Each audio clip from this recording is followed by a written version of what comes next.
Right. Here we go. Good morning, folks. Good morning. Happy Sunday morning, everybody. How you doing? We're live. This is Scotty Roberts. You're watching my It's Sunday morning show. And if you haven't been here before, this is a much more casual setting than my daily radio program, which airs the Intrepid radio program every Monday through Friday from 9 p.m. Central Standard Time, 10 p.m. on Eastern Time, 8 p.m. Mountain Time, and 7 p.m. West Coast Time, Pacific Time. So good morning. How are you all this morning? You can see I have bright sunshine piling through the window. Piling, not the best adjective, but it works, or adverb, I guess that is. So how is everybody this morning? I see there's a few of you in here already. Good morning, Isby. Good morning. Not sure who you are. You might be brand new to the show. Welcome. Good to see you. Let's see, Isby. I'm seeing a couple of posts from you. Let's see. I'm not twisted no more. The world is tough. It's beautiful, sunny here in Western Kentucky. An immortal soul being trapped in an earth suit on a twisted world where monkeys lead men and men follow them like blind, brainless monkeys themselves. Well, there you go. Thank you, Isby. It's good to have you here this morning. We'll see what your context is maybe throughout the show today. And Teresa, good to see you. Glad that you're here this morning. And who else we got? Let's see. Rocky Stucci is all signed in this morning. I don't know if he's here and lined up, but good to see you out there, Rocky. And hope you had a good afternoon yesterday. And Susie Q, good morning. Good to see you. Matt Finn, Master Finn, good to see you. And who else we got? Audrey is here this morning. And, there he is. Rocky Stucci always wanted to be a monkey. Well, there you go, dude. Good to be back, Teresa says. It was a busy week. Well, folks, Sunday mornings, we're pretty informal around here. Don't do a lot of super hyper talk about anything. Well, yeah, we do. I guess we do. So, but it is a day when I come in casual. The door is open to the studio, so the children who walk in on me anyway during the show, during the week, have access. And so it's good to see everybody here coming in for a little taste of that today. I saw Steph. Steph, how you doing? Good to see you. Glad you're here this morning. And who all we got? We got some other names popping up. Jennifer Roberts, welcome. Good to see you. And let's get rolling here. Last week we had a lot of fun with Ruben Fasthorse coming in, calling me, and we were able to patch him in. And so that was kind of nice, just audibly though. So that was kind of nice. That was a rare treat for us on a Sunday morning. And I see Kevin is here too. Good to see you, Kevin Olson from Minnesota, and old friend of mine. And I'm wondering what you guys think about, again, people put this in the category of politics, yet I put it in a different category. It's current events. What do you think about this the federal government stepping in to help us with finances, to help us with paychecks that come along, or to help with rent and eviction moratoriums? I know that there is a political game being played right now with money, that there is a whole side that wants to take and help people who are hurting and in need right now, and I'm all for that. But there's another side that wants to make it political. And I saw one pundit just this morning, one left-angled pundit, a slanted pundit, saying that, well, all the other stuff in that package is meant to also help the states get through the economic crisis that's been created by all of this. And yet when you break it down, you find that there's a lot of things that really aren't for just helping the citizens at all. Why not separate them out, is what President Trump said. He said, give us, and one of the other senators said, give us a clean, simple bill. And then we can go in and debate the other stuff later. Let's get a simple bill that goes out to people individually. And just take care of that issue and get people a little stimulus. And so we're waiting to see what they're going to do with that. And, of course, that's why Trump came out with his executive order, which, of course, everybody's thrown everybody into a tizzy about it.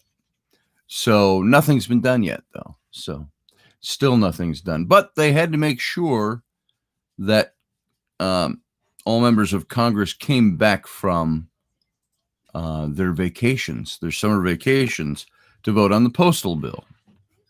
So there you go. What do you all think of some of that? And let's see. We also got Field Guy Pelosi or her. Oh, we can't help the people, but we can give $25 billion to the post office on their day off. Yep. There it is. Yeah, Ellery's up.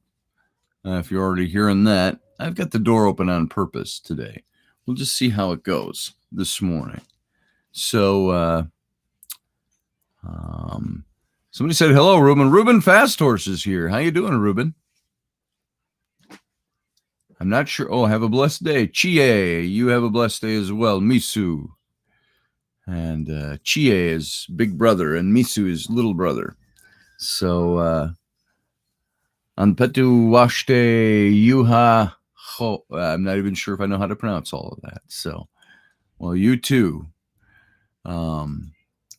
Field Guy says, Dems piss me off when they're holding up my 3,400. 3,400, Field Guy. I don't think they were talking about giving people $3,400. I saw you say that in Friday's show. I haven't heard that figure. I thought it was another $1,200 for people. I'm not sure, unless it's unemployment insurance you're throwing in there as well. So let's see. Audrey says, we've been given the opportunity to be at our best to help our neighbors, our environment, and ourselves. We're blowing it big time. What's that in relation to, Audrey? What's the antecedent to that? Not sure if I know exactly what you're talking about there. And so for any of you new here, by the way, we got a couple of new people, a couple of people listening that aren't in the chat room. Sunday morning, very informal, not an organized radio show, so to speak, although sometimes I come with topics on hand.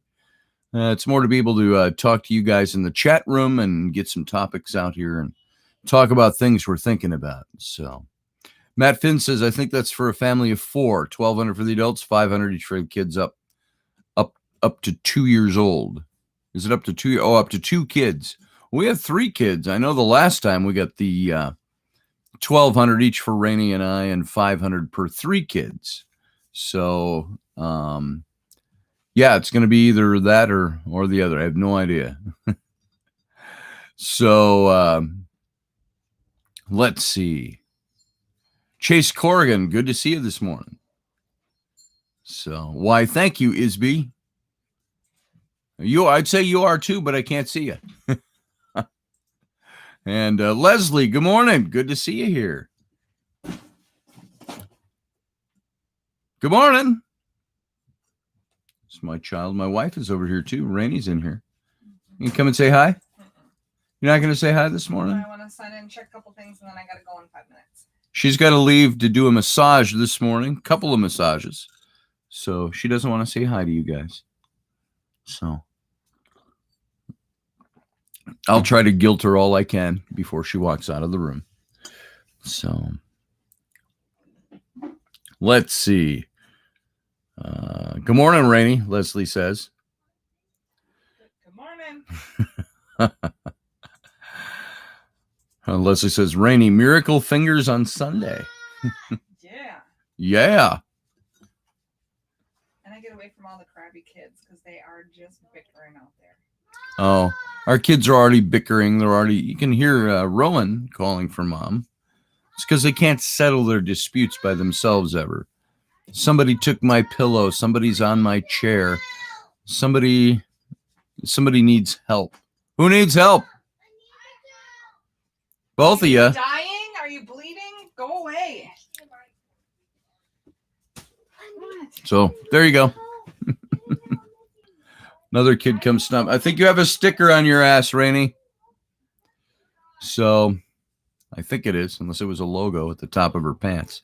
So, The logo on the top of my pants. oh, all right. I wasn't sure when you walked by. Saw a flash of white.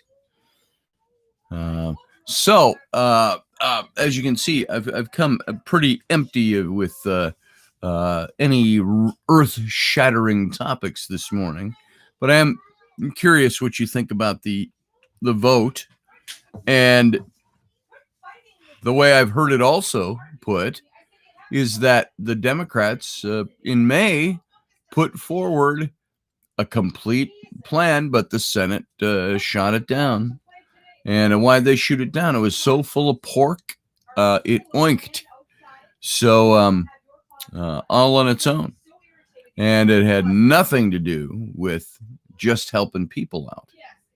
So they're taking this opportunity to try to squeeze the whole Democratic financial agenda into a bill. And I know the Republicans are saying, no, we're not going to vote on that. Or the president certainly said he's not going to vote on it. Why did it pass the House? Not because there's a majority of Democrats in the House, or not because there's a majority of sentiment for it in the House, but there was a majority of Democrats in the House. That's why it passed. And it got killed in the Senate, of course, dead on arrival. So, because it was too full of BS. Get us a clean bill. That's what I say. Rocky was talking yesterday about having driven down one of the freeways here, and there were people up on the overpasses, the bridges, waving American flags, yelling, God bless America, and all of that. Now, that's a change. That's a little better than burning somebody's business down or rioting or protesting or whatever. They're just flying the flag. And he saw it in a couple of different places. So that's pretty good.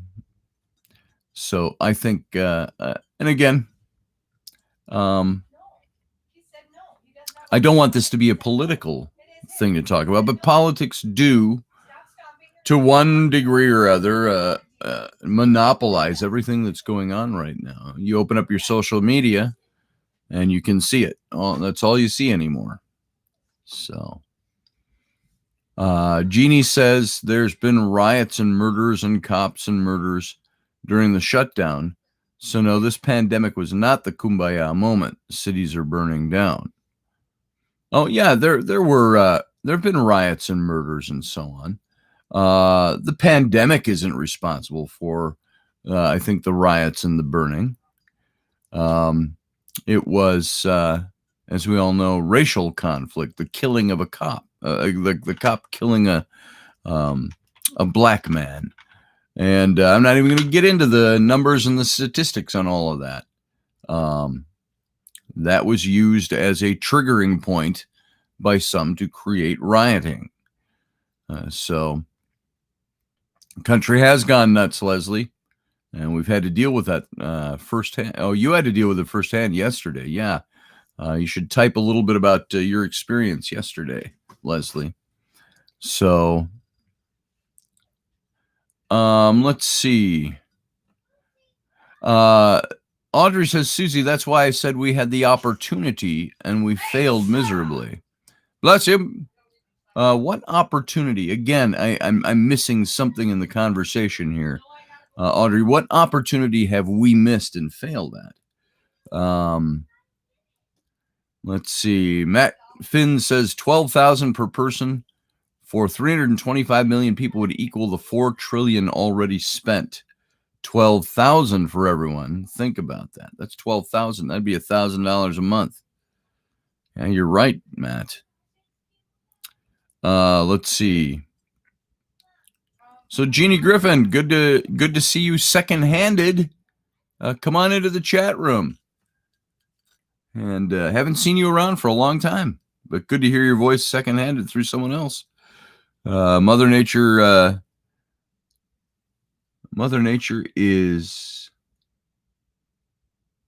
spliced tour. Mother Nature, okay, not following you there, field guy, but so what else is going on in the world today? Should we look up a couple of things and find out what's going on in the world this morning? We can do that. Let's see what you think of some things that are happening. Let's see. Biden is accused of plagiarism in his DNC acceptance speech. It was an awfully simplistic speech. I'm not sure what's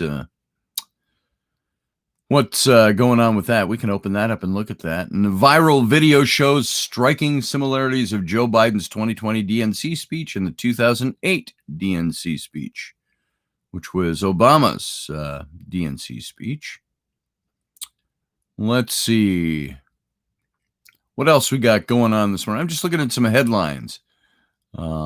Virginia's top health official will make it mandatory for everyone to get COVID-19 vaccines. Mandatory, meaning the law is going to make you get a mandatory vaccine. What do you feel about that? Making it mandatory. Is it making it mandatory in Virginia or making it mandatory nationwide? And how can that person have the ability to do that? Is the big question. Nobody can make it mandatory unless it's taken to Congress and a law is passed. So, article here. Kamala Harris reportedly duped by Russian pranksters posing as Greta Thunberg. It's kind of funny just as a headline. So, let's see. Mayor Jenny Durkan vetoes a measure by the Seattle City Council to defund the police and cut up to 100 more police officers. So she vetoed that measure. So Navy SEAL explains exactly what you can do if an angry mob surrounds your car and threatens your family. That might be worth taking a look at, unless it's just a video. What should you do? All right, folks, think you're driving along and you come to a protesting mob or a rioting mob. They want to pull you from your car. What are you going to do? Let's see. I want to see what if Audrey got back to me on that. Every day we wake up, we're given the opportunity to do better. It's the choices we make. I understand that. I agree with that. We all have a choice to act the way we act every day.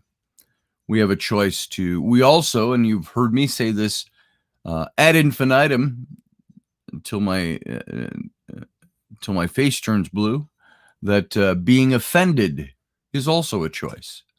So being positive is a choice.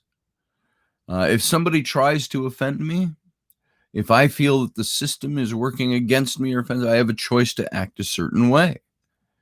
And being offended, especially nowadays in all the political correctness, chicanery going on, I have a choice to be offended.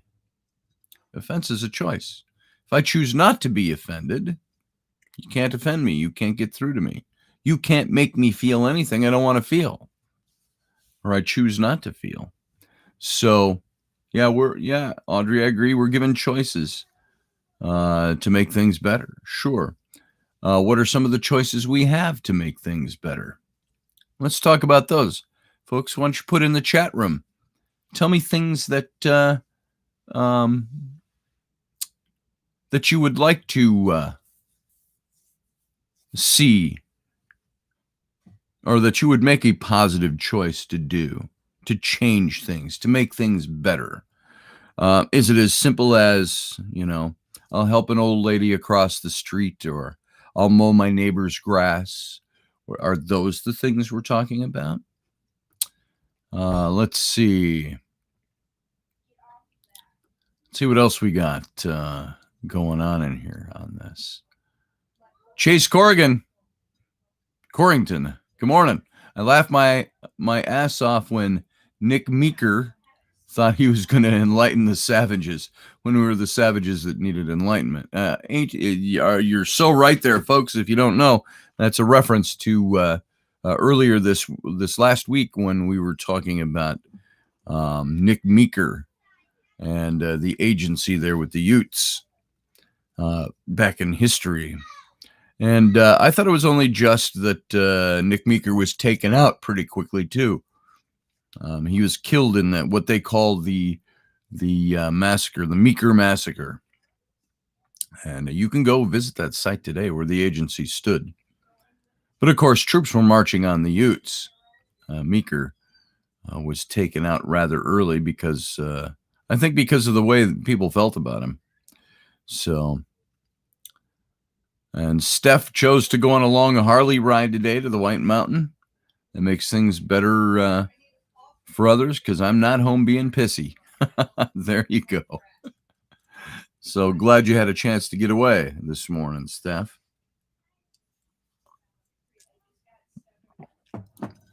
Let's see. Barry Chad, good to see you, brother. Nice to have you here.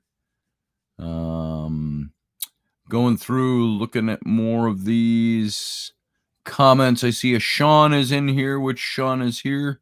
Sean Bowden. Your toilet just flushed twice, and you're the only one in the house. Kaysen is still sleeping in the new tent. Well, you got an auto flushing toilet, or you got a ghost flushing toilet? That'd be interesting. Come here and give me a kiss. Give me a kiss because she's on her way out. Look at that face. Look at that beautiful face. It's tired. Mom. All right.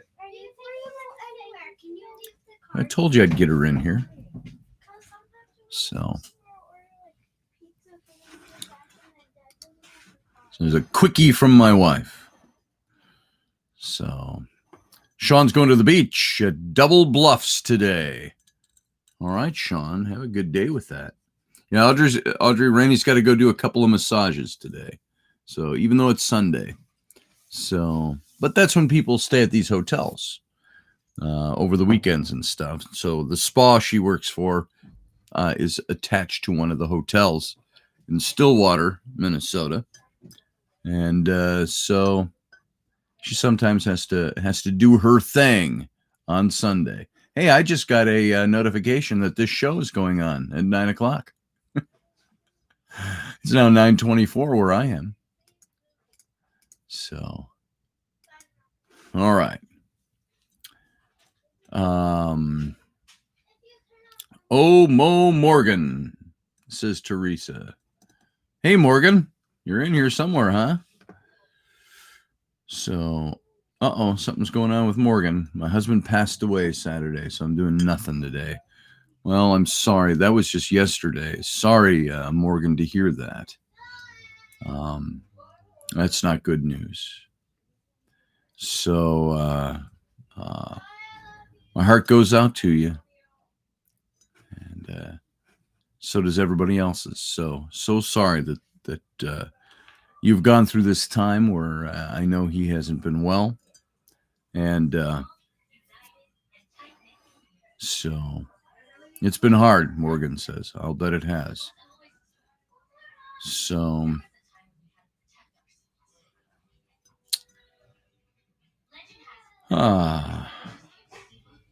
Darth, welcome to the show, by the way. I see that you popped in somewhere in there. What else we got? Yeah, my neck is still a little kinked, Matt Finn. I'm feeling okay. It's just it's been a week of this, and it's kind of stupid. So,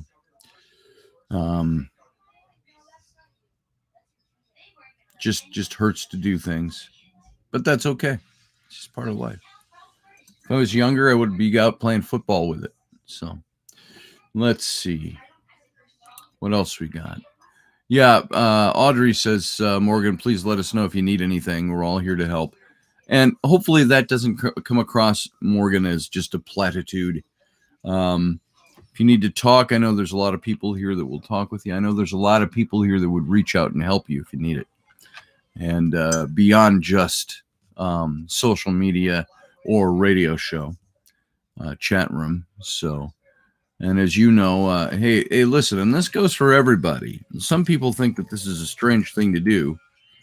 But I'm going to type right now into the chat room. My phone number goes to this cell phone. It's my personal cell. There you go. Morgan, if you want to talk ever, there's my phone number. And I put that out to others in the chat room as well over the last several months. If anybody wants to, needs me, or wants to talk to me, thinks I can do anything to help anything, there's my number. I have a lot of words. And I think a lot of empathy, but there's my number if you want to get a hold of me. So you do have a family here, Morgan. That's true, Audrey. It seems really odd, doesn't it, that the listeners to a radio show and a YouTube podcast would find ways to get close to each other and be helpful to each other. So I think that that's really a neat phenomenon that's out there. And so, you know, folks, if you have any needs, if you have anything that specifically you would like to talk to people about, you can call me. Call my number. I can get you in touch with people. I can talk with you. Sometimes you just want somebody to have an ear to hear you. And there's people here that we're not an organization that is like a help organization, but we have a lot of people here that do that kind of thing. And I'm continually thanking Leslie for just for me. She throws in little donations every week. And, you know, it's not a lot. I couldn't go, you know, buy a new car with it, but that's not what it's meant to do. She throws things that are little shots in the arm for me. You know, I can, I don't know. It gives me the ability to have a couple of bucks sitting around. Teresa does the same thing. She throws things in. I know Matt Finn has, and others, and that's to the show to help keep this thing going. And frankly, with what I get in every month, it could pay my internet bill every month and a couple of other things. And with the little bits and pieces that come. So I want to say thanks for that. That's how the people in this group feel. And I appreciate that. And I know that if anybody here needs anything, if you make your needs known, there are people that can talk with you. They can maybe help you out. So it's there. Bernard, I see Teresa saying, hello, Bernard. That's got to be Bernard from Australia. I think you're in there somewhere. I don't see your particular name popping up here, but you're there somewhere. So good morning. And let's see. It's okay to not be okay, Morgan. We will all be thinking of you. Yes, I can open that for you. Breakfast of Champions on a Sunday. Yeah, you get one of these a day. If you want to have it for your breakfast, that's not breakfast, but there you go. A little caffeine, a little joy juice for my 5-year-old. Why don't you come here and say hi? That's the price you got to pay to have one of those. Come here. Okay, I got Ellie coming in, I think. Come here. Climb up here. There you go. Bubbles. That's how I say Bubbles, hi. that's everybody there knows that that's what you say. Here, get up here a little higher so people can actually see you more than just your chin above the bottom. Okay, coming? Yeah, I got you. There you go. There's Ellie. That's my youngest, my 5-year-old. So, what do you have to say to everybody else? See all these people over here talking? There's Rocky's in there. Rhonda's in there. Good morning, Rhonda. Rockin' Rhonda. You got Matt Finn is in there, and Barry Chad and Leslie and Audrey and Teresa and Susie Q. Okay, I'm getting So tell everybody bye. it. Bubbles. There you go. Whatever the bubbles thing means, she coined that for this program, I think. So I have no idea what that's in reference to. So, hey, I love Barry too. What's going on, Barry? So, does she need more go? No, not really.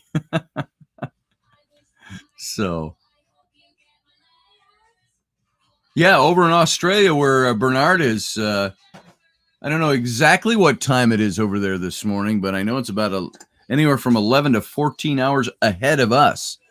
So it's got to be about what about 8:30, anywhere from 8:30 to 11:30 p.m. over there. So Karen Steele says my friend lost his wife. He said she talks to him. Spark of Divinity Communicate tells him to suck it up. What?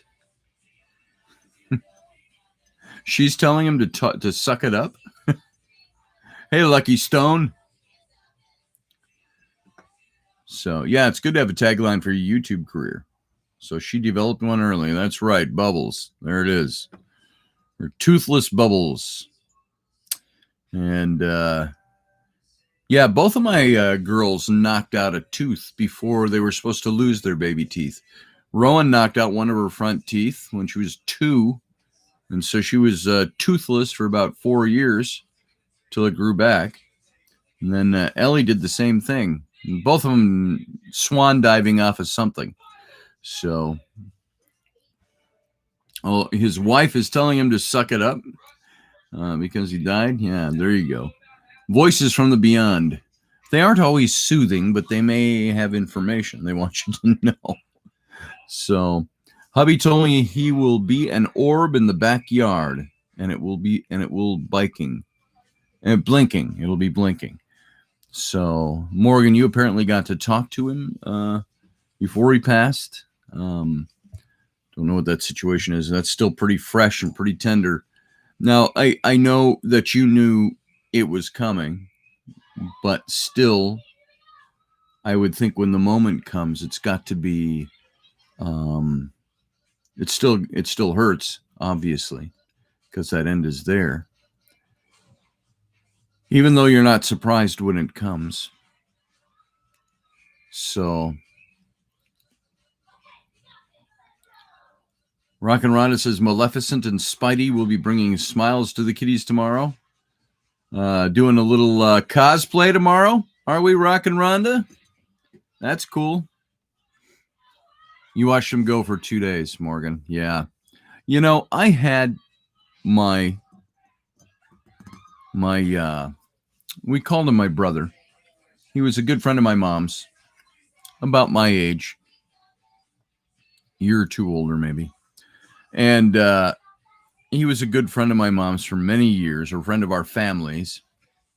And David Smith was his name. I referred to him as my brother.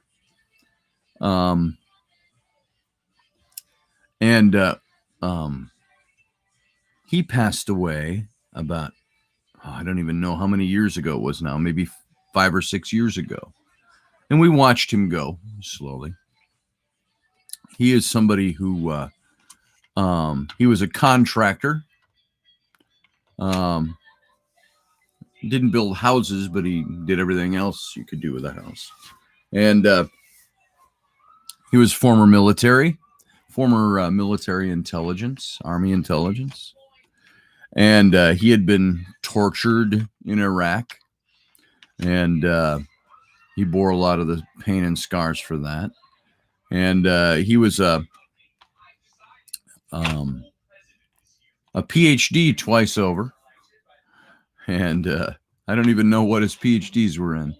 And so But finally, at the end there, he had things going wrong with his body that he couldn't get figured out. He'd go to the VA, couldn't get him figured out. And he was just deteriorating physically. And then he got pancreatic cancer in the middle of all of it, after having beat brain cancer several years earlier. And so it was like his body was attacked from all sides. And he insisted to me that there was something he had been exposed to in the military that led to all this deterioration of his body. And so they gave him chemo treatment. They shrunk down the pancreatic cancer enough that they said they were going to be able to operate, and they thought that they could remove it for the most part.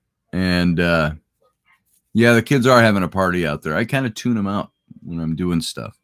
So I hear them. If somebody gave a blood-curdling scream, I'd probably jump from my chair. But, and yeah, they opened him up to take out the cancer of the pancreas and found that he was so deteriorated on the inside, they just closed him up and told him to make his, this was within 24 hours, he was told, looks like you might actually recover from this. And so there's great hope and lots of happiness. And he was elated. And then 24 hours later told him that he wouldn't make it. And I remember we went in to see him. And so Morgan, like you did, we watched somebody we loved deteriorate. And so my heart's with you. And share stories of good times and funny moments, says Teresa. And that old-fashioned wakes, yeah. So we all have these stories of death and people that pass, because death is as much a part of life as being born. And none of us escape it, and we all have to deal with it when it's somebody that we're close to. And so it's tough times for Morgan this morning. And I know we've all been through that. And yeah, there is the good that we can cling on to. There is the happy stories that we have, and the good memories that we have. And yeah, I get that. I think we should all be able to attach to that or relate to that. So, my mama wanted an Irish wake and we gave it to her, said Teresa. Nice. You know, my aunt, and I've told this before, I think I made mention of this. My aunt passed away in 1995. So that's 25 years ago. And she was 11 years older than me. So she would be 70 years old today. But when she died, I was 44. No, I was 34. And she was 44 or 45 at the age she died. And now that side of the family, she's my mom's half-sister, my mom's stepdad, his daughter. And of course, we never knew any of that when we were growing up. It didn't matter. We were all family. And very close to her. And she was our crazy aunt. And she had said to me once, we were back in 1982. So, you know, now we're talking almost 40 years ago. We went to the theater to watch Star Trek: The Wrath of Khan. And in that movie, they show Spock dying. And, of course, they give him a funeral. And Scotty plays the bagpipes, plays Amazing Grace. And my aunt, she leaned over to me and she said, now, Jewish background, Jewish heritage, although she was not practicing. She leaned over and she said in her best Jewish Yiddish sounding voice possible, she said, when I should die, she says, I want that you should give me a funeral like that. And I said, okay, we'll do that. Now, she didn't have that accent. She would affect that accent for fun. And so And as I've said before, that whole side of the family was Jewish. So I picked up a lot of Yiddishisms and Jewishisms along the way. Yeah, that's it, field guy. Con! And so when she passed away rather suddenly, an illness, I was kind of the only adult male that was left in charge of her family. And so, not that other people couldn't have done things, but I was asked. And so I lined up a bagpiper to play Amazing Grace at her funeral. And you should have seen, because to look at the little chapel where we held this, it was a domed chapel at, if you're from Minneapolis, the Lakewood Cemetery down from south of Uptown and on Lake Calhoun. And so you look at the auditorium and you could see the center aisle. Then on this side were all the friends that were like not Jewish. And on this side was all the family. So it was family and friends.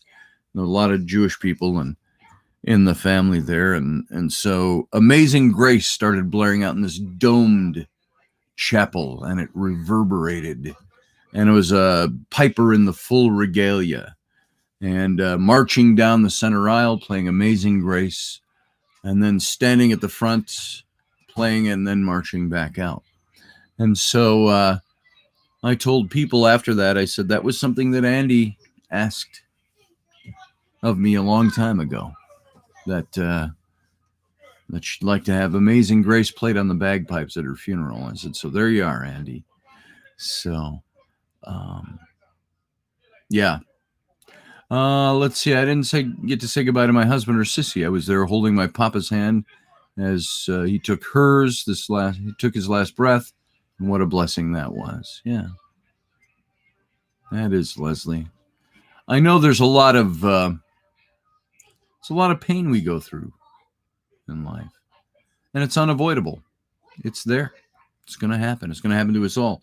There's going to be a day my kids grieve over me being gone. And that's a shame. You wish you didn't have to leave them grieving, but it's what we're made of. And the death of anyone, certainly those who are close to us, bring mortality screaming in to our sphere of existence, that we all are going to die. We're all going to pass. And if we lived our lives knowing that any day was our last day, would we live them differently? I know that's one of those ethical types of feeling questions that has been around for as long as we've been around. What would your last day look like if you knew this was your last day? What would you be doing? So Chase says, I cling to our existence beyond just this life. There you go. And I saw a couple of other things that I passed by that I wanted to. Steph has Polishisms. Joining the great ancestors. Somebody just said it, and then it skipped, and I lost the rest of the statement. But you've been buffering and refreshing. It still seems my speech is slow. Anybody else? Am I lagging, or is the broadcast lagging? I've got some weird fuzzy light going on here this morning too. I've just looked at my own image here. Let me rub that a little bit. That might be a little better. Maybe there was a fingerprint or something on the lens up there. So let's see. Okay, it's good. Okay, that's good. Broadcast is strong. All right. Somebody asked a question, about one of the shows this week and I didn't see who it was. It passed by rather quickly about death in Native America. So the Indians. Let's see. I'm looking for it and I don't see it. Field Guy says, God is punishing me. I must have done something wrong in a past life. Does God do that? God punish us for things? We say God can bless us, and we all seem to believe that. Does God then punish us if we're out of line?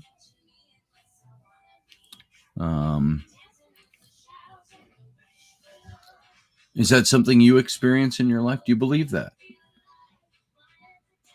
I have been of the belief that life is what life is, regardless of whether or not there is a God. That the good things in life happen and the bad things in life happen. Is it up to us to determine then, to try to figure out what's being done? If bad things happen to us, is that God speaking to me?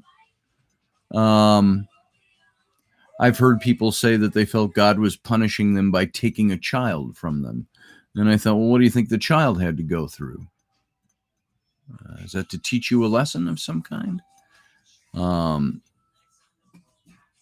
So while there are blessings, are there also negative things that God has? There's Rowan. Hey, Rowan. Put down your drink and at least step up here and say hi since you're in here. There's my other one. There's my middle girl. There's Rowan Claire. So, how you doing? I'm going to try and find my first day of school up. Okay. All right, you go ahead and do that. All right. Ow! Dumb cat. Cat is always underfoot. Where'd Mom go? I didn't see Mom's chair. There it is. You found it. All right. Yeah, the cat's bothering us all for food. I didn't feed him before I came in here this morning. And fat cat. I think he'll survive till we're done with this show. So. Because he's fat. That's right. He could live off of his reserves for a while. Maybe this is a good time to say, since I've been just a bit rambling this morning, nothing actually very earth-shattering to say, other than just to connect with you all. Let me pull out my cards, which were right here. There they are. All right. And so, if you would, we'll do some one-card readings and things this morning. And I think I so found the outfit. specifically for you guys, let's not do, I'm not going to do big readings this morning. Let's do one-card readings. And let's see, Isby has one. Isby, do I know you? Just, you don't have to say who you are if you're in a pseudonym there. Do I already know you? You speak very familiarly with some of the people here. So I don't know, are you somebody I don't know who you are, or I've met you, or are you someone new to the group? So Isby wants me to read one. So, oh, Twisted.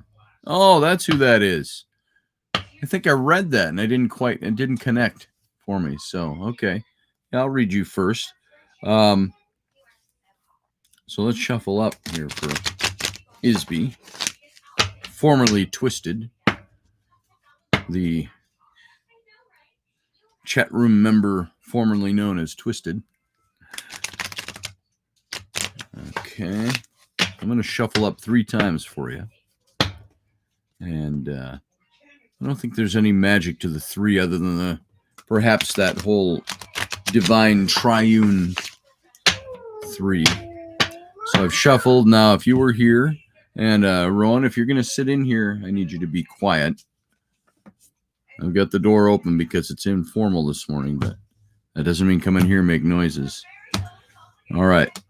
If you were here, I'd have you cut this deck for me. So I'm doing that on your behalf and putting it all back together now for you. And let's draw your card. All right, here we go. All right, you got the 7 of Cups. See that? 7 of Cups. I used to look at this as being the This woman has this sheet, and she's showing all these different goblets on the sheet. And cups is the stuff of your passion. It's the stuff that it involves relationship. It involves the places where you put your passion in life. It's a little different from the wands, which has to do with your emotional makeup. But the Seven of Cups was a card that I always thought of as being the card of opportunity. You're being presented with all kinds of things that you can choose from, and that the choice is yours. It's almost like the world's your oyster, and you have things that you can choose from. But the card is really speaking right now to your inner self. It's trying to tell you something about your unconscious or the realms of your imagination. It's your hopes and your dreams and the unrealized aspirations that are all fair game here right now. And so this is where it says you've got opportunity, you've got lots of things to choose from. It's digging into your subconscious mind. And it speaks of this deep confusion or a lack of understanding of your true motivations by your conscious mind. And it's time to take a really deep, really careful look at your own motivations and re-examine your goals. But it's also a risky time to maybe act upon your conclusions because you've got lots of different options here. You've in the past with this card, it's kind of this, you've lost a lot of time chasing many conflicting interests in your life, all these things. And don't be misled by your daydreaming or your fantasies, but you've got to, in a sense, pick a practical goal and really start working with it. And you've got choices that you can make by the presence of all these different goblets filled with different things on this sheet that she's holding up. And you're going to receive some kind of surprising reward for your usual mental and creative activities. The reward is, I think, that thing that you're going to start to get some clarity about where you want to be, because you might have a lot of different things that you pursue. And the inability to decide on something is going to be the thing that slows down your progress. And you have to be open to change. That's going to help you. Be open to maybe going a different direction, doing a little something different. But there's a constant effort to determine what's true, what's real for you, that is going to keep you moving forward. And you have to be honest with yourself. This is a time to push off all the fantasy stuff and be honest with what you know out of all the different things that are possibilities or opportunities for you. All the confusing choices there might be out there. And confusion doesn't necessarily have to be totally negative either. Be confused as to which positive route to go. But so it's confusing decisions. It's restless thinking and temptation. And there is a bit of watch your morality in this. The things that you know are right and good for you. So delusional ambitions and poor choices are associated with the card. And it can be pessimistic, can be negative, but I've always read this as a positive card because you've got options, you've got things to choose from.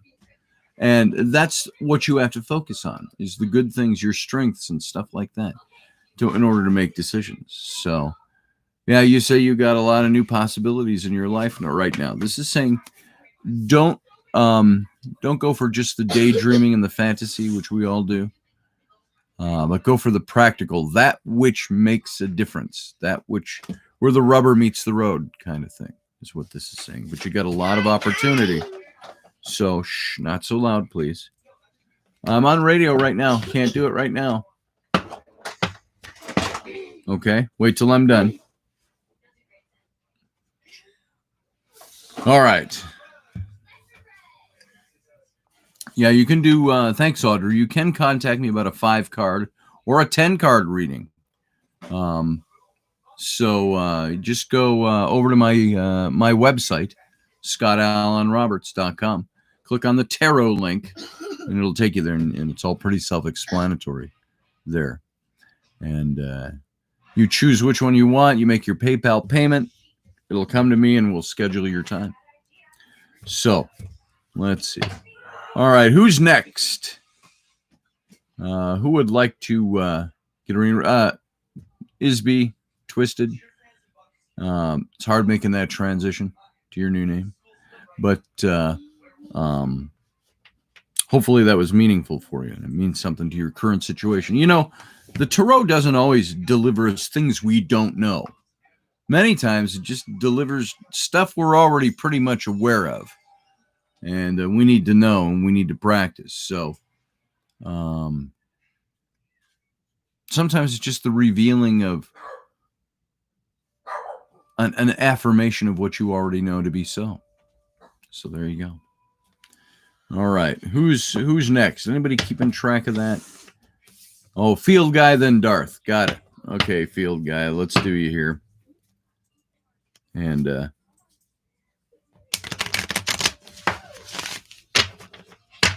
is for Field Guy.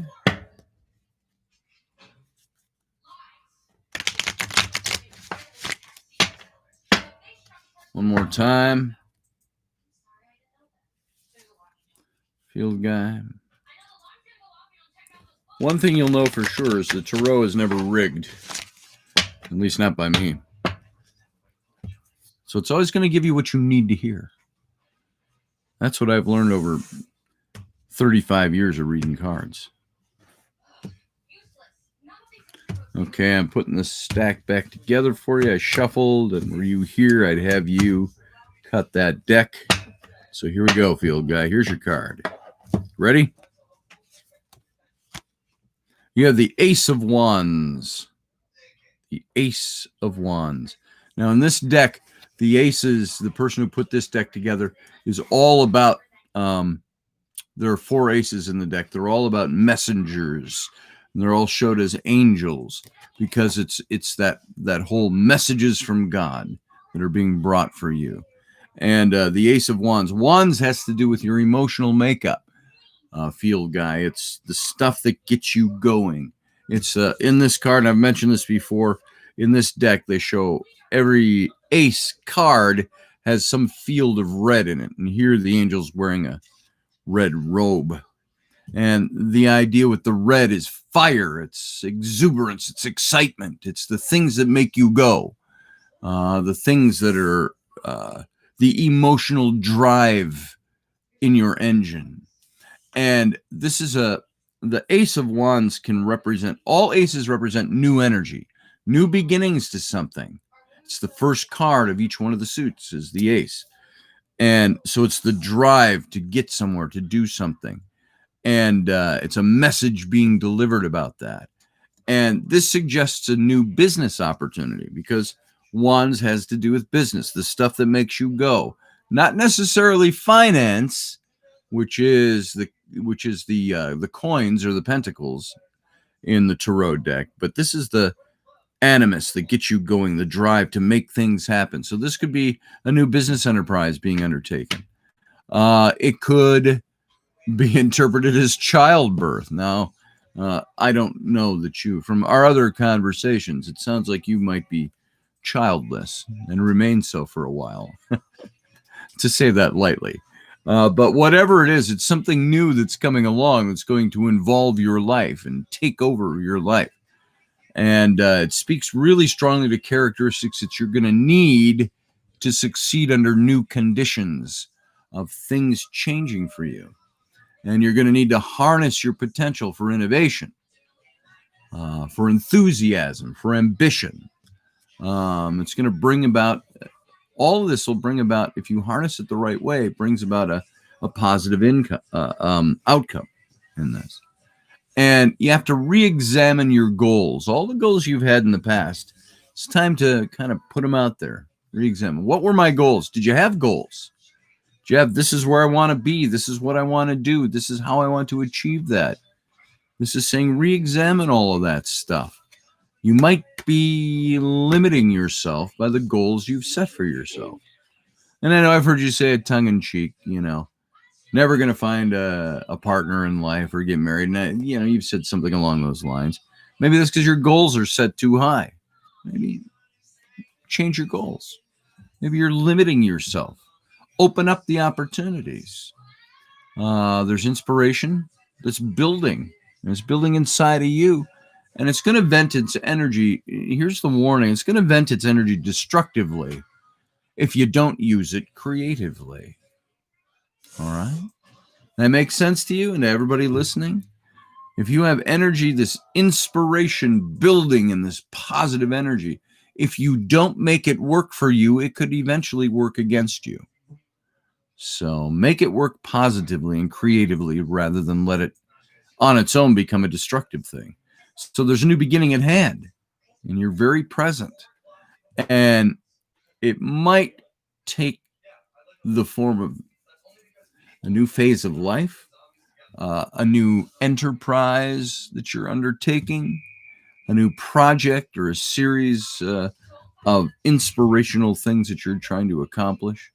And to succeed, you have to think clearly and you have to plan ahead, is the idea. The angels always represent these open doors. It's like you're standing there and there's a doorway and the doorway is opened up to you. And nobody's going to force you through that door. And the angel, the messenger, certainly isn't. But the angel and the ace is saying, here's an open door for creative new energy for you. You can step through that if you want. You can also choose not to step through it, and you might miss out on something. So there's a void in your life, field guy, that you want to have filled. And it's your duty to fill it, but to fill it with the right things.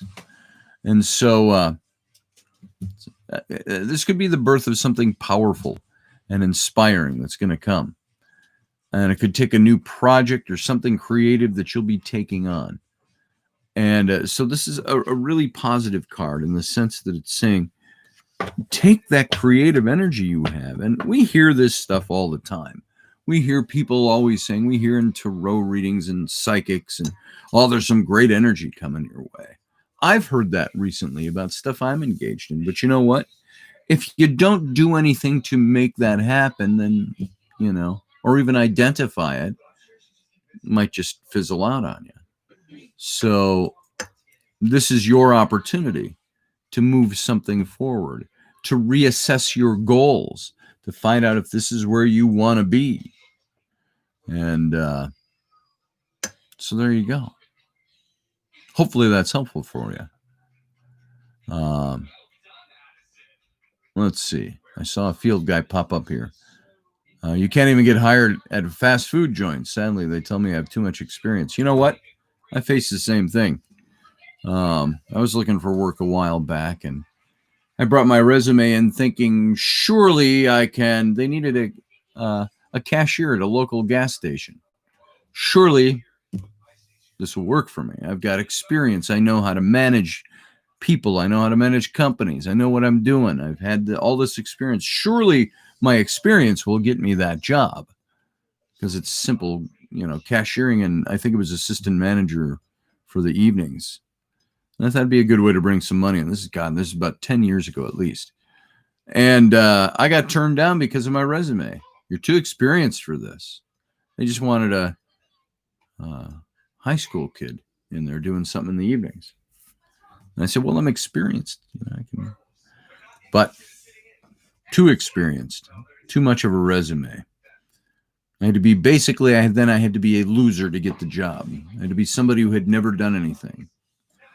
So anyway, there you go, field guy. I hope that's very helpful for you. And Durwood says he'll be getting interviews from all the places that he's applied. So, all right. So who we got next? We got Darth. You're next. Let's shuffle up for you. Hey, before I do, Darth, all you talk amongst yourselves for a minute. I'm going to go warm up my coffee, okay? So you guys sit tight. I'll be right back, but we're not going anywhere. The mic is open. So you can talk now, Ron, if you want. People will hear you.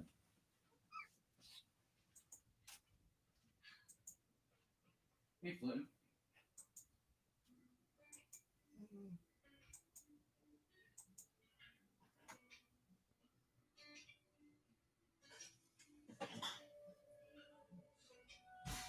People make it look easy. Happy is good at deceiving. I just wanna feel that feeling for myself. I don't put the pressure of soulmates. I just want somebody who knows me. So every now and then I admit I need a little bit of help. I don't feel like I belong anywhere, where. How do things keep going on? Until we can't hear. The more I cover up my flaws, the more they appear. I gotta find where I belong. I wish that I could feel the way you do sometimes. Daddy? Yeah. Andy just called me. Andy did? Yeah. Did you pick it up? No.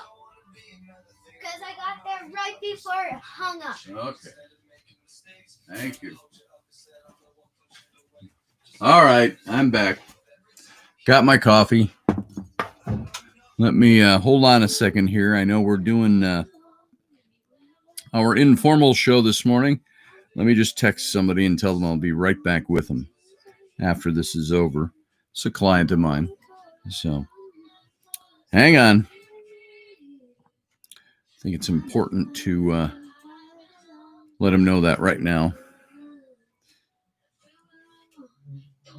If I can. No, I can wait. I don't think I have his new number in my phone. So there we go. All right. We're back. How we doing? So, no, I didn't get a new one. I just fixed the old one. So, Isby, that the base on that had busted and it was leaning, and I finally just repaired it rather than go out and buy a new one. Could have bought a new one, I suppose. So now it's working. All right. All right, let me shuffle up for Darth.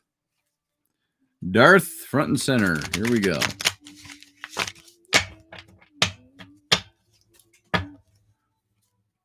Darth Nagayan. Let's see what we got for you here.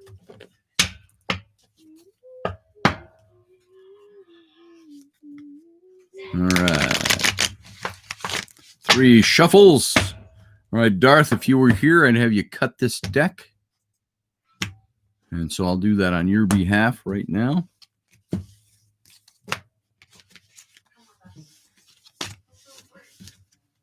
And put it all back together. Here we go. Here we go. Here's your card, Darth. You have the King of Swords. The King of Swords. Now, the kings and the queens, the royal face cards in the deck, they always stand for specific people in our lives. These are people that we need to pay attention to. These are people who are influential in our lives. You're going to know who they are. A king is going to be, you know, your dad, your grandfather, an uncle, a boss, a good friend that's a male figure, something like that. And so you're going to find that this king is going to be influential in your life, or you are going to be the face card on this. And so the King of Swords, remember, is that suit of conflict. It's conflict you give and conflict you get. It's also, the swords represent a symbol of power and authority over something. And so this king is somebody who has power and authority. He's somebody who is a professional, you could say, the professional aspects of authority. He's the one that's associated with those in the legal or business careers. Can represent someone who's going to aid you in either one of those fields or from within that field. The King of Swords is a very assertive person. They could even really seek to dominate you in the confidence that they know how to best aid you. It could be somebody that's coming to your aid, but they know they can dominate you by giving you aid. And they might be friendly, and their primary motivation is unlikely to be emotional despite their friendliness. So it could be, if it's somebody that's there to help you out, it could be for them just to exert more power. Show, I've got the power to help you. And it might not be out of their deep emotion for you. It might be just simply because they might be friendly, but the primary motivation to them is not likely to be one of their emotional attached to you. But the strength that you have lies in your intellect, is what this card is telling you. Now, this is where, if it's starting to apply to you, your strength is in your intellect. Look ahead, take authority into account. And that'll lead you to turn your collection of good ideas into a reality. So, Darth, you may have things that you've worked on, things that are your good ideas out there. You have the ability to turn those into something that is a reality for you. And a powerful authority figure like this could be somebody that's there to help you set your plans in motion. Or if you are this king, you are the one that has the ability to do this. And there's opposition out there to your ultimate goals, believe it or not. And guile, and your superior intellect is going to lead you past destructive behavior. And by guile, that would mean, well, you almost have to manipulate things to make them work for you. But you've got the ability to do that, to manipulate things. Guile has a negative connotation to it, but sometimes there is that guile that's necessary to make things happen the way we want them to happen. And your intellect, incorporating your brain power into something, is going to help you get past anything that's destructive to you getting to where you want to be. You're going to find fulfillment in organizing those around you as their leader. And the King of Swords is a card about being assertive. It's being professional. It's you're the decision maker with the high intellect and a knack for leadership. And this king is somebody who really represents the big decisions that are to come for you in your life. And there's a need for you to take control, to take that sword, that power and authority on your own, and you wield that sword, and you have to set the boundaries. You're the one who has to make the commitments that are leading to your ultimate goals and your ultimate good. And so this is saying you're going to encounter a person that helps you with that, but sometimes their help is all embodied in the fact that they are pushing their own agenda ahead. So if you are this king, you have the ability to do that, to take yourself away from destructive things and manipulate your world to work for you in that positive sense, because you've got that authority. And there's not really a clear outcome to any of that. It's all depends on what you bring to the table with it. So I hope that's helpful for you, Darth. And it's a good card. There's either somebody out there to help you. Just watch what they're doing with you.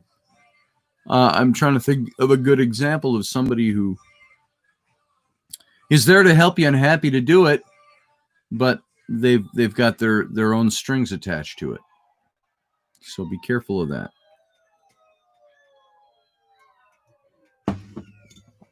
Let's see what's everybody saying here. Sean Bowden says, I'm in trouble with people in town because I've been taking care of my diabetes. Uh-oh. Sean, you got to take care of that shit. You know why? Or you know what? I've got diabetes too. And I'm constantly having to take care of that. And sometimes my doc, I get so tired of hearing my doc say, you got to get your diabetes under control. I say, it's under control. Well, why was your A1C up then? Well, I don't know why it's up, but I'm doing the things I'm supposed to be doing. Taking my shots every day and taking my shots before every meal. I'm taking my meds. I'm doing this. I'm doing that. And yet sometimes still, he says you're out of control. And other times he's like, hey, cool, you're down. Your A1C's down. All right, good. I hope it's down now. It was up last time. So I understand that, Sean. I really do. Toxic waste on tap. Yeah, that'll do it. A beer every now and then, a glass of wine every now and then, a shot of whiskey every now and then. Ain't nothing wrong with that. But you can't make that a daily thing, certainly, if that's what you're getting at, Isby. And I don't even know if that was the context. Having to do with what I was saying to Sean. So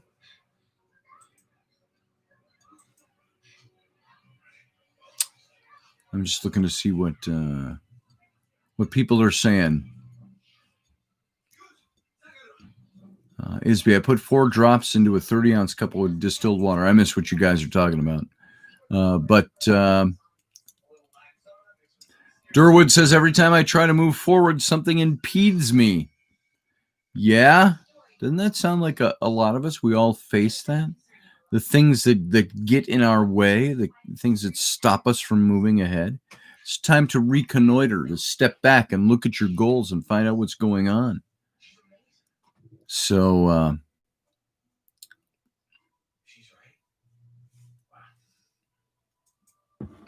let's see. Am I reading this right? Chase is next. I have a great read, Chase says, or Teresa says to Chase. So you must be next. All right, Darth, good to know. Thank you. All right, let's read for Chase. I'm thinking that's what I'm seeing. So, Chase, I'm going to shuffle up for you. See where you're at.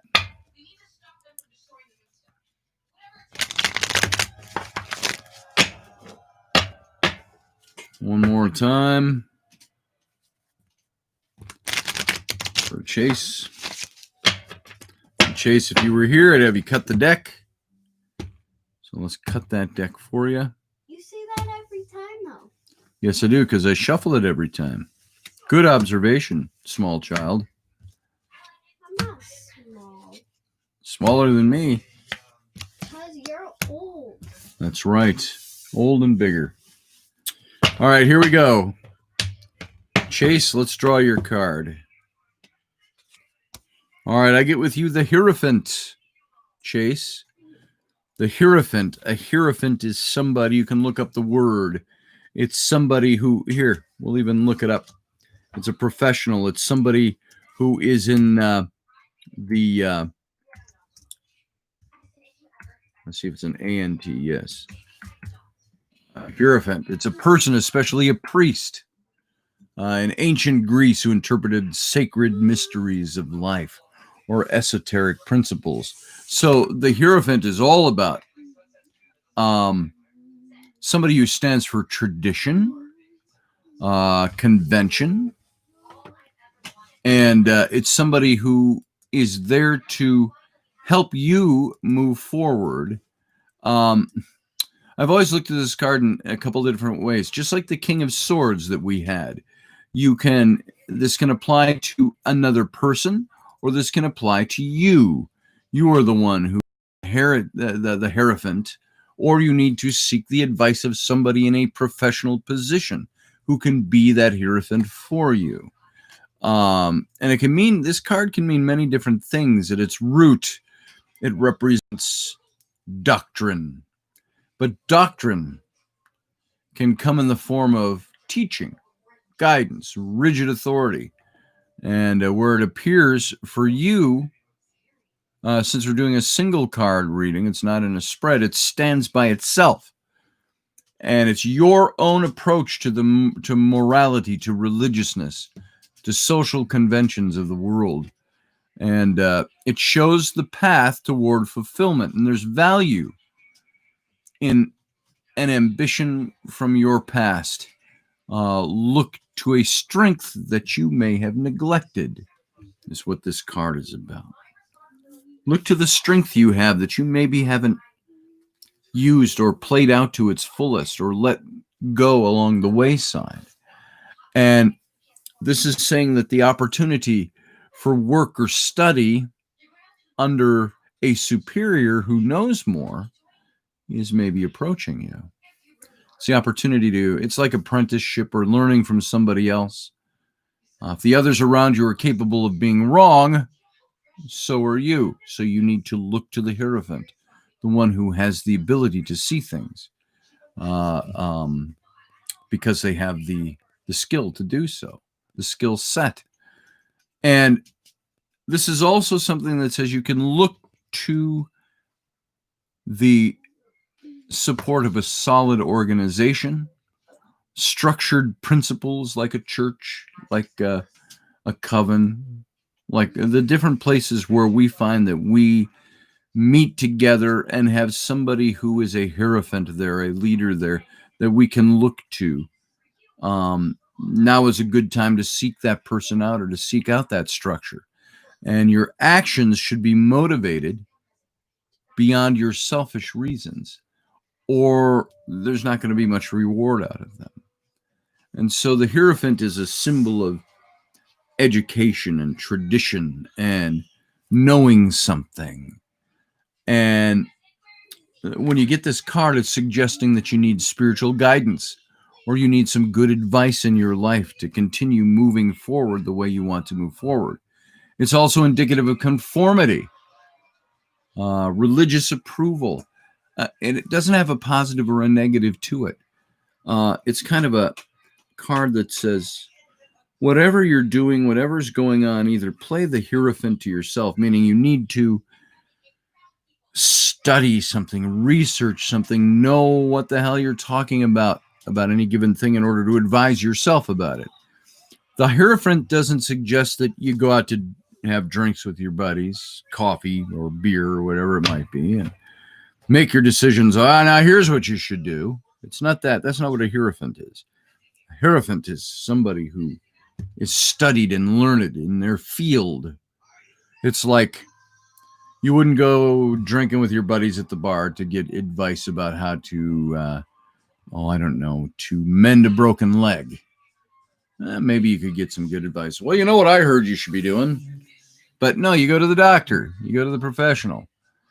Same thing with spiritual guidance. It says it's good sometimes to go to these specialists, those who are learned and trained in those categories, in order to get that specialized guidance from them. Or you can be that yourself. You just have to make sure that you are educating yourself to know what it is you're talking about. All right. There you go. Hope that meant something. Hope that was good for you, Chase. So, whoa, Durwood lost 180 pounds after a divorce. That's huge, no pun intended. Losing 180 pounds? I lost 70 pounds once, and that was a lot.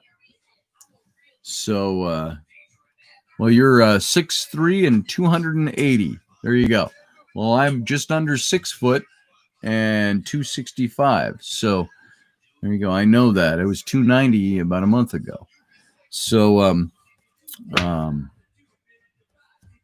yeah, that's being a big guy. So, well, congrats to that, by the way, Durwood.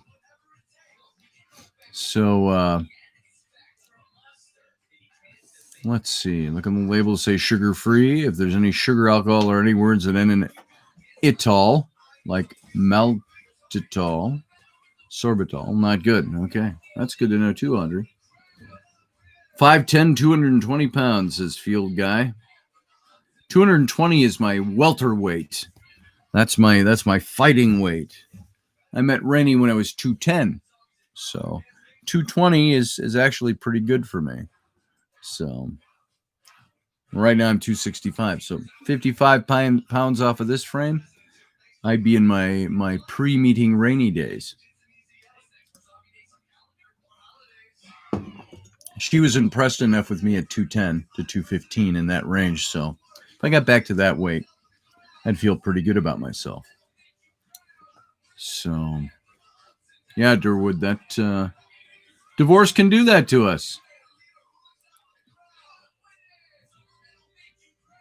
Field guy says, I have a gut that can win first prize. I have a gut that I wouldn't show in public. Let's put it that way. And I got all kinds of stuff all over my chest from the heart surgery and stuff. So yeah, I don't have a showing off body anymore, to be sure. I could get it in good shape though. So, all right. What time we got? It's 10:26. Looks like Dawn is my next read. Dawn, I didn't even see you in the chat room. So good. Glad you're here. Let me do a little reading for you. Nice, field guy. Yeah. What are you going to name that one? And when I get fat, I get fat all over. I don't usually have the big protruding gut, but I do have the lower 40, as they say, that's come since the heart surgery. So that's just working out and eating right. So this is for Dawn, shuffling up for you. Dawn.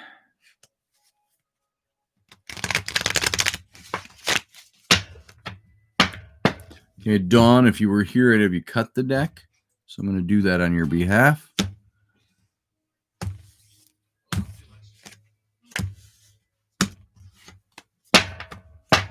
Here we go. All right, Dawn, I have the Three of Swords for you. Three of Swords. And you can see this has a woman who's holding three swords, and she's looking rather sad. In the old tarot decks, the Rider-Waite, shows a heart suspended in the sky with the three swords driven through the heart. And this is a card of heartbreak. It's a card of loss. It's a card of having either lost something or someone that is near or dear to you.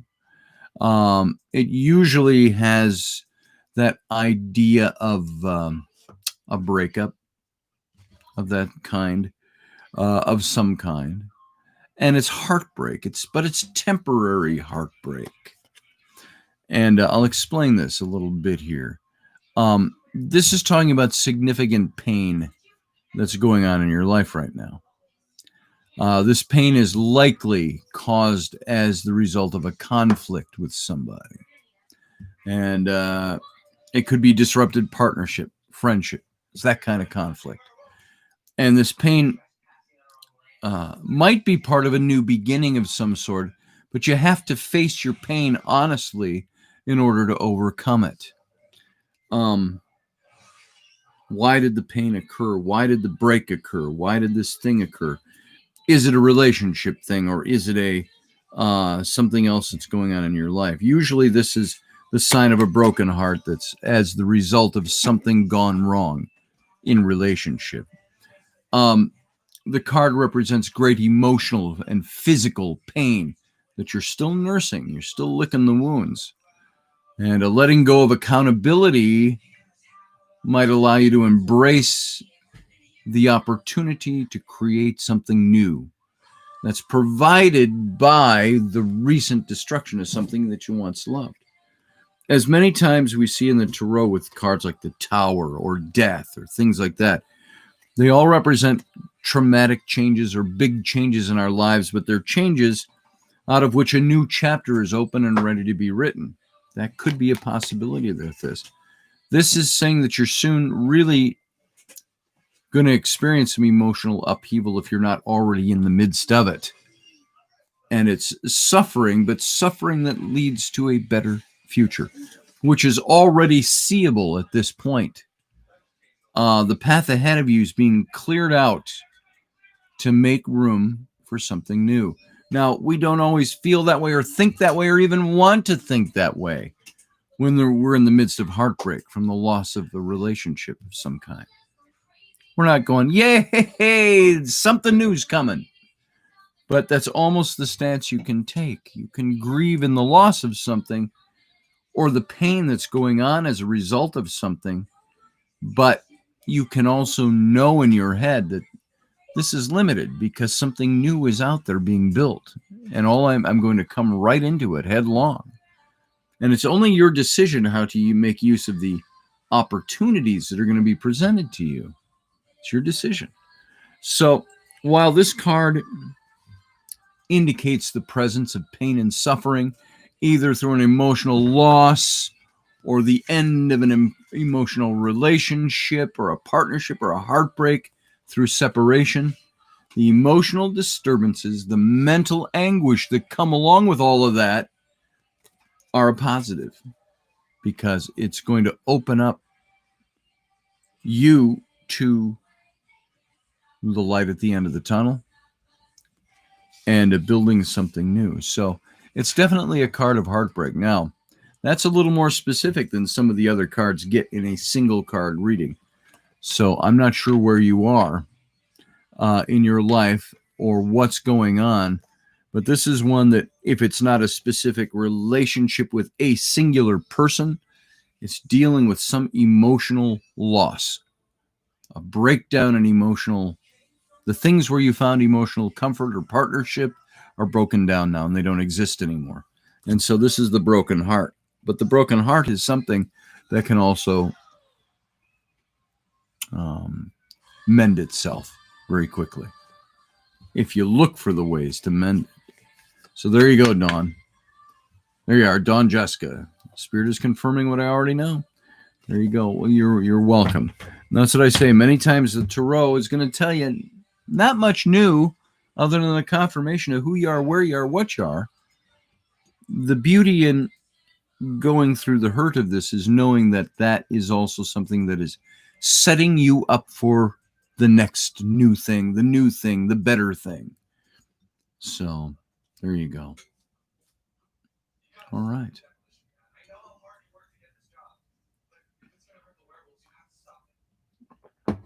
Audrey, are you saying Morgan wants a reading? Or were you saying hi to Morgan there or something? All caps. Thanks, Dawn. This is, it's not really me doing it. I'm just reading the cards. So, all right. We can do a couple more of these. It's 10:33 on my end. So, okay, so Morgan, all right. All right, here we go, Morgan. Let's read for you. I know you're in a tough position right now, emotionally.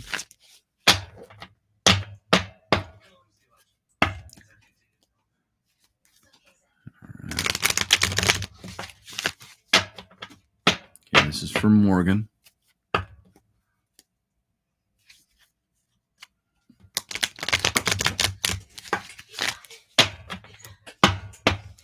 All right, Morgan, if you were here, I'd have you cut the deck. I'll cut that for you. Let's see what we got here.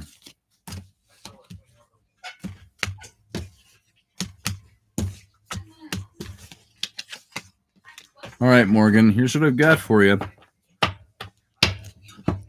Page of Swords. The Page of Swords. Now, the swords, again, conflict you give, conflict you get, conflict that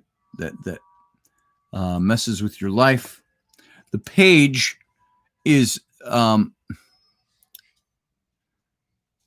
telling me that you might have this trend toward the stubborn and the opinionated, and at least that's what the page means. Now, if it's applying to you as being a person who is stubborn and opinionated,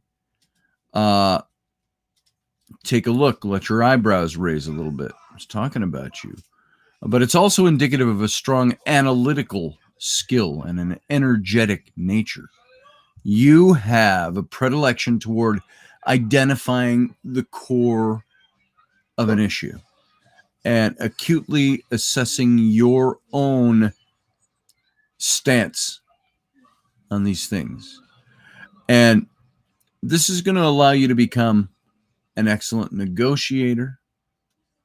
If the card is referring to a situation you're in, it's saying instead prepare yourself to make important decisions rather quickly. Trust in your reason and your judgment to navigate through difficulties that might be upon you.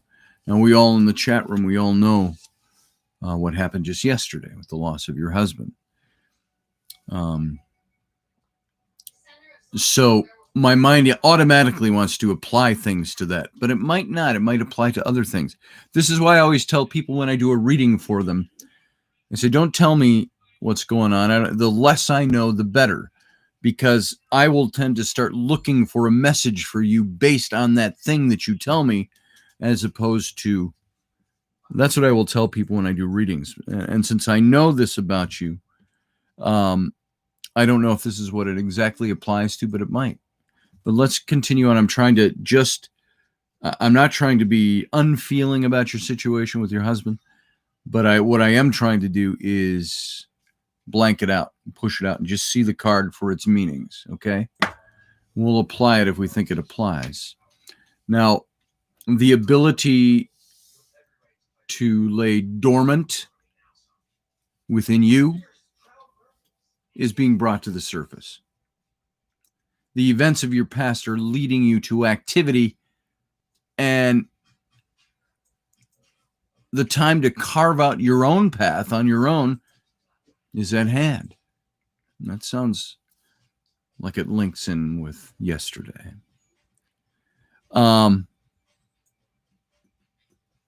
There are things I would think, if I can say this, be so bold as to say this, when we're in relationships, we sometimes have elements of ourselves that fall into dormancy because we rely on the other person.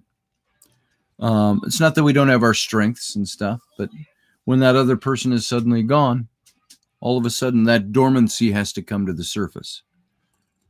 And carving out your own way in things is what's at hand with this card. There's unexpected news that's coming your way. And in order to benefit from the changes coming, you have to rely on your intelligence and your ability to adapt to things. All right? So changes are already on top of you. And so there's a deep desire for you in you to change. And that's making you irritable. It makes you agitated. Sometimes when the change is thrust upon us, it can have that same effect. I'm irritated. I'm agitated. I'm angry about having to make a change. And seeking true dependence of your mind is going to lead you to this clearer perception of your own motivations and others. And the Page of Swords is an intelligent, logical, vigilant youth. And he brings along some sort of official news with him of change in your life. While the changes might provide a lot of challenge for you, this card shows you pretenses of a mental clarity, of inner demons being settled and ridden from your life.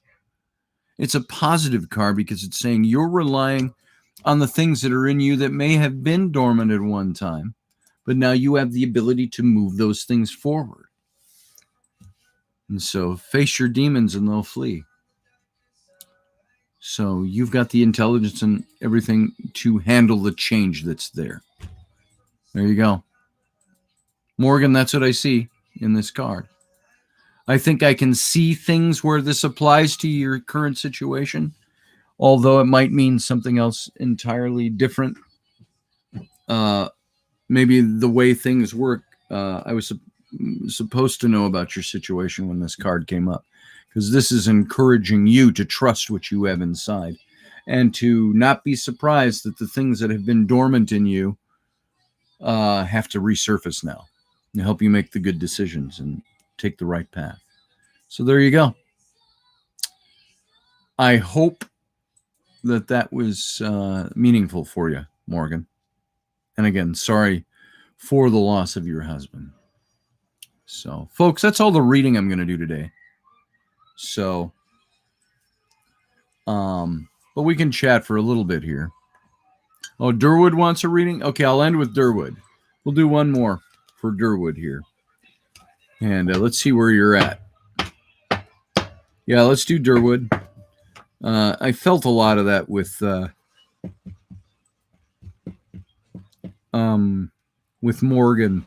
And sometimes those things, if I don't block them in order to read them, they affect me too. So let's just move. I'll move on to Durwood.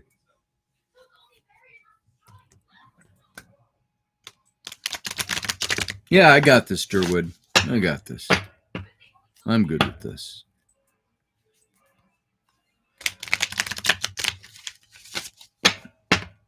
All right, Durwood, shuffling up for you.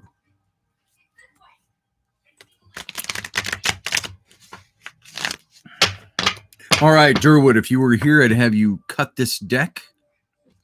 Let's see where this goes for you this morning. Cutting the deck. I usually, when I cut the deck, I cut it into 4 little stacks and just piece by piece start putting it all back together. And that way we get the card we're supposed to have.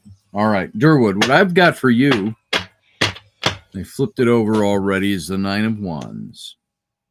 And the 9 of Wands shows, in some of the older decks, it shows a warrior coming from battle. He's got the bandage with the blood stain on it. He's coming from battle back home. And he's home to rest. He's home for respite. He's home to recover from his wounds, so to speak. And the wands, of course, having to do with his emotional makeup, the things he's made of. And this is all about having this kind of bittersweet discovery in your life. This card suggests struggle ahead and the capacity within you to overcome the struggles. You've returned from battle and you're scarred and you need the rest, you need the break, the furlough. But this says sleep with one eye open because there's more coming your way. Your life is probably comfortable at the moment in certain aspects. There are things that you fall into that certain comfort level of doing the way you do, but that's going to be disrupted. There's signs of trouble in some areas, more in the less critical aspects of your personal or professional life. Your inner strength is going to be called up to maintain your current situation and then to move forward from your current situation when progress becomes possible. So this is saying the soldier at home who's recuperating is somebody who he's making progress, he's healing, but there's more to come and he's got to go back into the fray. And so he's got to be, but he can't be ready to go back into the fray until he has recuperated from the current thing, the current wound, the thing that's plaguing him. And so the struggles you've already had and that you've already experienced have granted you a certain stability in your present. And by evaluating the reactions of other people around you, your progress has been made smoother. But this tactic isn't going to lead to substantive ease. It's not going to lead to long-standing ease. Getting platitudes from somebody, it doesn't always help for us. Some encouragement from a friend or a loved one will help you overcome the challenges you face, but it's still what's inside of you that has to make that work. And so there are an inevitable conflicts approaching in your future. And you can overcome them. I got a fly in here, sorry. But in order to succeed, you have to rely on what you have, your inner strength. The things you know, the things you've honed in yourself, that's what you've got to rely on. Don't sacrifice your values on the sake of a short-term goal. I used to say when I was a youth pastor to my kids in my youth group, never sacrifice the eternal on the altar of the immediate. And that's the same thinking here.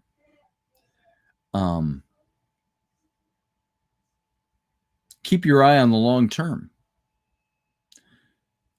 This card, the Nine of Wands, really shows determination and courage under fire. It also indicates a need for being cautious, being defensive in struggles that are yet to come your way. You might even be seeing the inklings of them starting. And there's nothing that suggests a more positive or negative outcome. It's just you doing the right thing, you taking the time you need to take in order to make things happen the way they're supposed to happen. So it's take the respite, take the break that you need, recharge the battery, but sleep with one eye open because you're entering the fray again as soon as you're ready. So there you go. So there you go. All right. Hope that was helpful, Durwood. And there you go.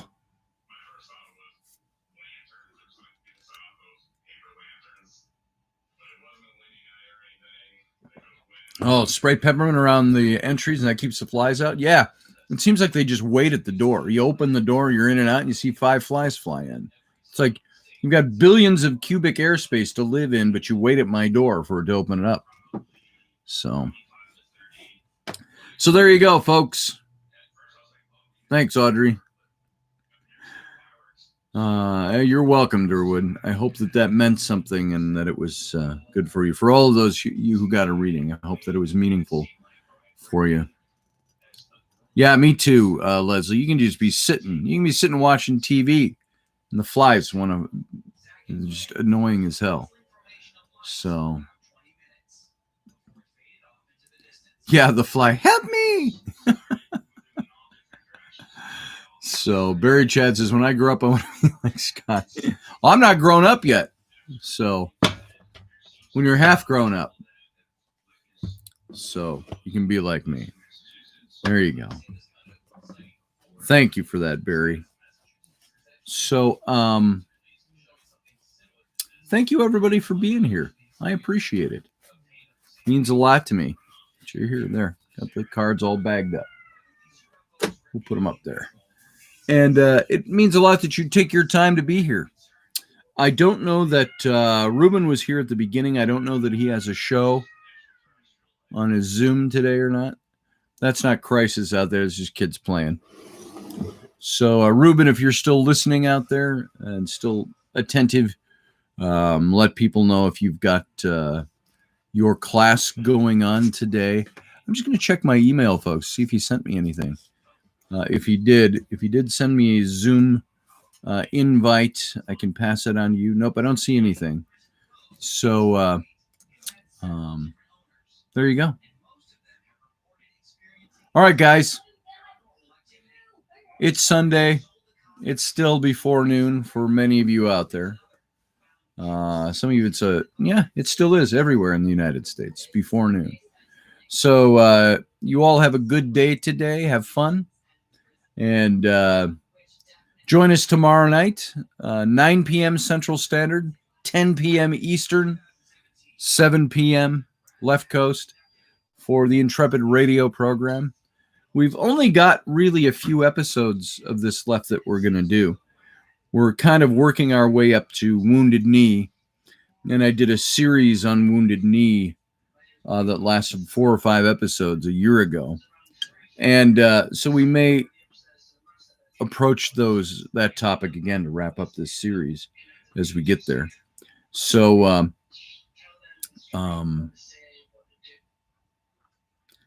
Isby, thank you. Scott Harris, love you, brother. Your blessings. Oh, thank you.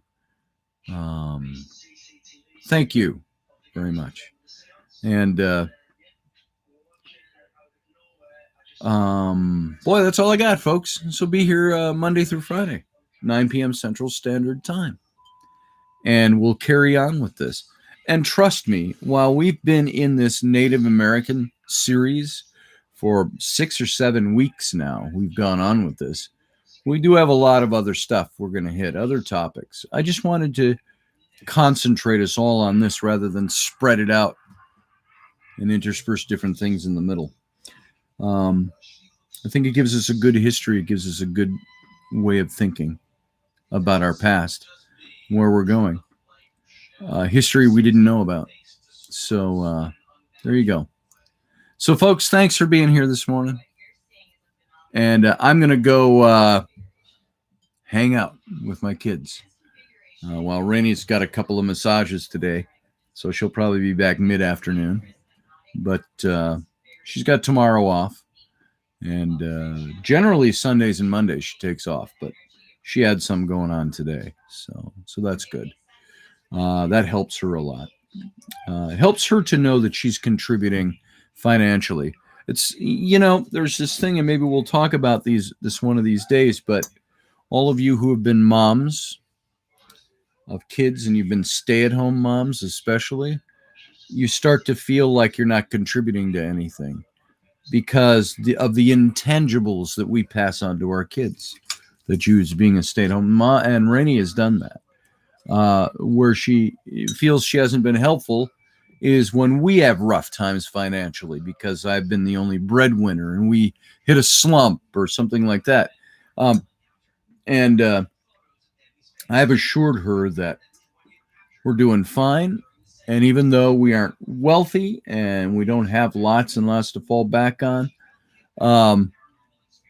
she's been doing the right thing and we've been doing the right things. But now she feels really rewarded when she's going out and she's actually contributing financially. And that helps her feel better about herself. So I'm really glad she's doing this. And she was a massage therapist when I met her. And when I tell her clients, and that's how I met your mother. No. And so there was, I got a massage from Rainey before I even started dating her. And I will say, hey, Roger, good to see you. I will say this, that massage was part of the reason I ended up falling in love with Rainey eventually. So there you go. So one thing leads to another. So there you go. I'll tell you the story someday if you haven't heard it. All right, guys, you all have a good day. Roger, say hi to Carly for us all. And send our love to her. And so I want to thank you for being here. We'll see you tomorrow. You guys have a great day, and I'll talk to you soon. So, bye.